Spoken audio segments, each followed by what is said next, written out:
गणतंत्र दिवस को दिल्ली में हुई हिंसा पर सुप्रीम कोर्ट का दखल से इनकार, कहा केंद्र सरकार ने इस मामले को गंभीरता से लिया है और वो अपना काम कर रही है।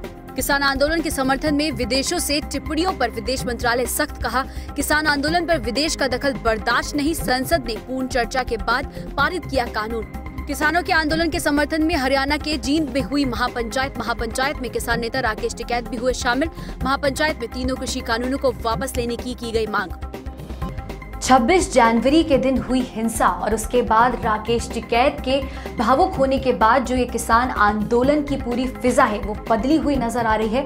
राकेश टिकैत ने साफ कर दिया है कि यह आंदोलन तब तक चलता रहेगा जब तक इन किसानों की मांगे पूरी नहीं होती हैं। और अब इसी कड़ी में राकेश टिकैत को खाप पंचायतों का पूरा समर्थन मिलने लगा है। आज हरियाणा के जींद में महापंचायत हुई, वहां पर राकेश टिकैत पहुंचे और वहां का जन सैलाब देखकर राकेश टिकैत गदगद हो गए। देखिए पूरी रिपोर्ट और जानिए क्या हुआ आज के महापंचायत। कृषि कानूनों के खिलाफ किसान संगठनों के आंदोलन के 17वें दिन हरियाणा के जींद जिले में महापंचायत हो रही है।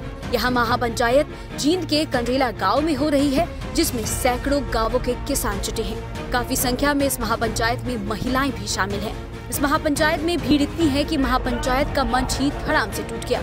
किसान नेता राकेश टिकैत ने यहाँ किसानों को संबोधित करते हुए कहा है कि आप यहीं से किसान आंदोलन को समर्थन दीजिए, दिल्ली कूच करने की जरूरत नहीं है। साथ ही सरकार को ये चेतावनी भी दी कि अभी तो बिल वापसी की बात की है, गद्दी वापसी की बात की तो फिर क्या हाल करेगी सरकार।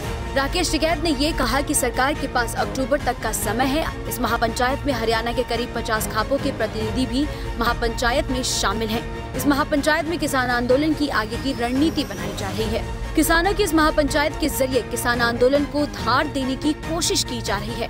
गौरतलब है कि जब टिकैत भावुक हुए थे तो कंडेला गांव के लोगों ने जींद चंडीगढ़ हाईवे जाम कर दिया था, जिसके बाद पूरे हरियाणा भर से किसान आंदोलन को समर्थन मिला था और बड़ी संख्या में लोग दिल्ली की सीमाओं पर पहुंच गए थे। पिछले 2 महीनों से दिल्ली की सीमाओं पर किसान आंदोलन कर रहे हैं और इस आंदोलन को अलग अलग राजनीतिक पार्टियों का समर्थन तो मिल ही रहा था और अब इसे अंतर्राष्ट्रीय समर्थन भी मिलने लगा है।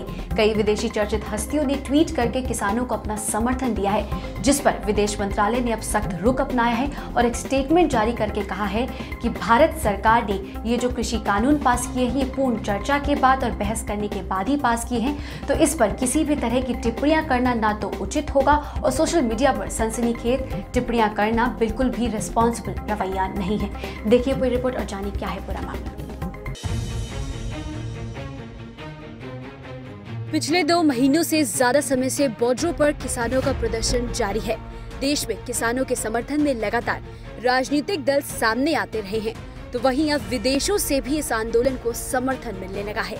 एक के बाद एक कई विदेशी चर्चित सिंगर, सोशल एक्टिविस्ट समेत कई दिग्गज लोग ट्वीट कर समर्थन दे रहे हैं।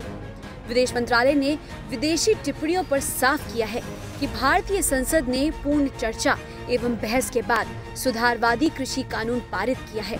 मंत्रालय ने कहा कि इन प्रदर्शनों को लोकतांत्रिक प्रकृति और लोकतांत्रिक राजतंत्र के संदर्भ में देखा जाना चाहिए। मंत्रालय ने अपील करते हुए कहा है कि जल्दबाजी में कोई भी टिप्पणी करने से पहले तथ्यों का पता लगा लिया जाए।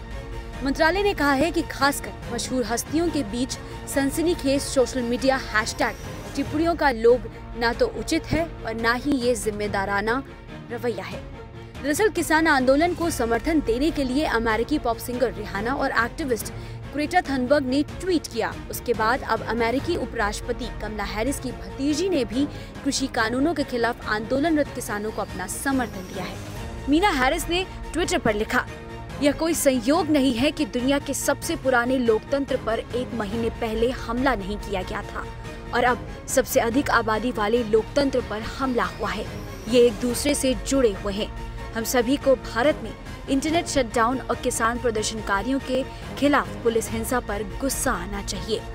आपको बता दें कि इंटरनेशनल पॉप सिंगर रिहाना ने मंगलवार को भारत में आंदोलन कर रहे किसानों के समर्थन में ट्वीट किया। ट्वीट के कुछ समय बाद ही यह मुद्दा अंतर्राष्ट्रीय स्तर पर लाइमलाइट में आ गया। रिहाना ने अपने ट्वीट पर लिखा, हम इस बारे में बात क्यों नहीं कर रहे हैं। साथ ही हैशटैग फार्मर प्रोटेस्ट का हैशटैग भी दिया है। रिहाना ने ट्वीट के साथ खबर ट्वीट की है जिसमें लिखा है कि पुलिस और किसानों के बीच हुई झड़प के बाद भारत ने दिल्ली के आसपास इंटरनेट सेवा बंद कर दी है। रिहाना की ट्वीट के बाद जानी मानी Swedish environmental activist Greta Thunberg ने ट्विटर पर लिखा है, हम एकजुटता से भारत के किसानों के साथ हैं। इन सभी अंतर्राष्ट्रीय हस्तियों के साथ फेमस अमेरिकन ब्लॉगर अमांडा सर्नी ने भी किसान आंदोलन का समर्थन किया है। उन्होंने इंस्टाग्राम पर लिखा, दुनिया देख रही है, इस मुद्दे को समझने के लिए आपको भारतीय, पंजाबी या दक्षिण एशियाई होना जरूरी नहीं है, आपको बस मानवता की परवाह करनी है। हमेशा बोलने की स्वतंत्रता, प्रेस की स्वतंत्रता, मूलभूत नागरिक अधिकारों और श्रमिकों के लिए सम्मान की मांग करें। इन सभी हस्तियों के अलावा भारतीय कनाडाई लेखक रूपी कौर, मशहूर यूट्यूब लिली सिंह ने भी किसान आंदोलन का समर्थन किया है। इन सभी हस्तियों के अलावा और भी अंतर्राष्ट्रीय हस्तियां हैं जो अब खुलकर आगे आ रही हैं और किसान आंदोलन को अपना पूरा समर्थन दे रही हैं। 26 जनवरी के दिन ट्रैक्टर रैली में हुई हिंसा के बाद दाखिल याचिकाओं को सुप्रीम कोर्ट ने खारिज कर दिया है।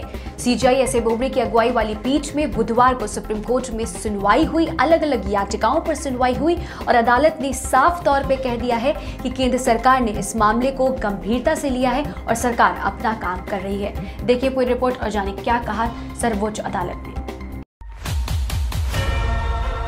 26 जनवरी को जब देश गणतंत्र दिवस मना रहा था, तभी देश की राजधानी में कुछ ऐसा हुआ जिसकी कभी उम्मीद नहीं थी।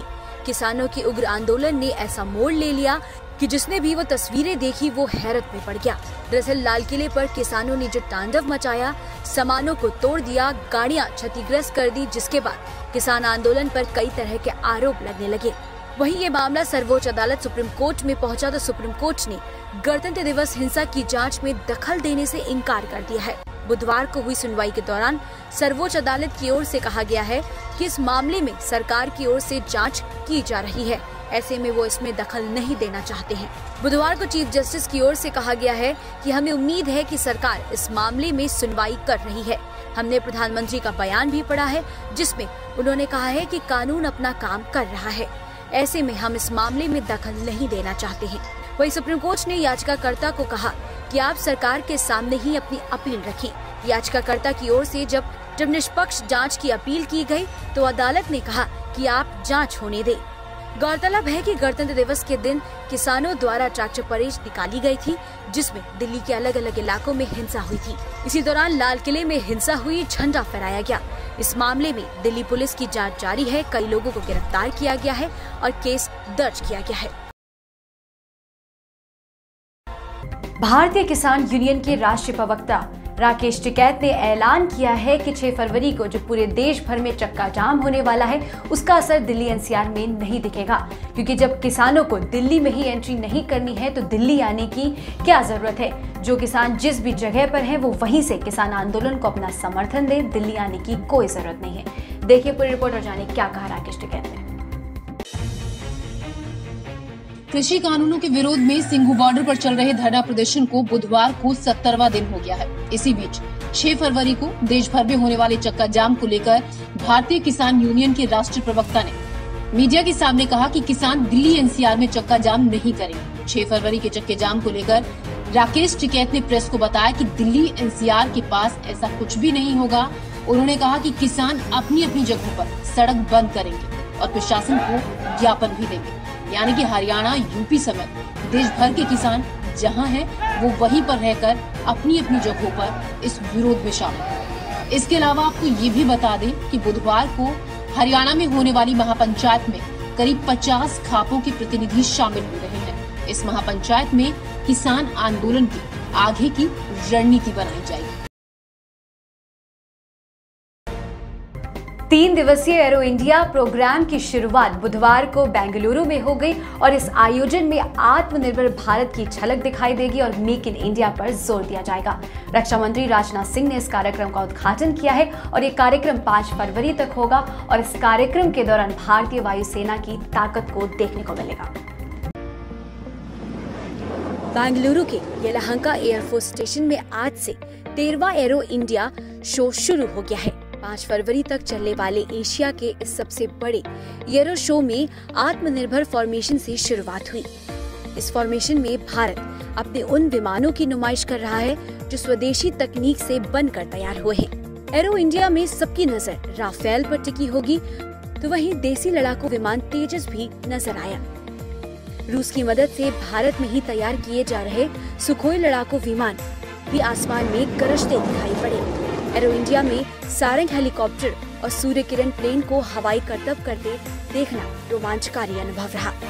वहीं रक्षा मंत्री राजनाथ सिंह खुद बेंगलुरु में मौजूद हैं। उन्होंने औपचारिक तौर पर शो की शुरुआत करते हुए कहा कि मुझे विश्वास है ये 3 दिन बहुत ही प्रोडक्टिव साबित होंगे। साथ ही ये शो आत्मनिर्भर भारत के सपने को और ताकत देगा। वहीं प्रधानमंत्री नरेंद्र मोदी ने भी एरो इंडिया शो को लेकर ट्वीट किया है। उन्होंने लिखा है कि भारत रक्षा और एरोस्पेस में असीमित क्षमता प्रदान करता है। इन क्षेत्रों में सहयोग के लिए एरो इंडिया एक शानदार प्लेटफॉर्म है। भारत सरकार ने इन क्षेत्रों में रिफॉर्म्स किए हैं जो आत्मनिर्भर भारत को और गति देंगे। बता दें कि एरो शो हर 2 साल में एक बार आयोजित होता है, जिसमें रक्षा क्षेत्र से जुड़ी देश दुनिया की कई कंपनियां हिस्सा लेती हैं। इस साल के एरो इंडिया शो में आत्मनिर्भर भारत की पहल के रूप में विकसित लगभग 30 उत्पाद और प्रणालियां प्रदर्शित की जाएंगी।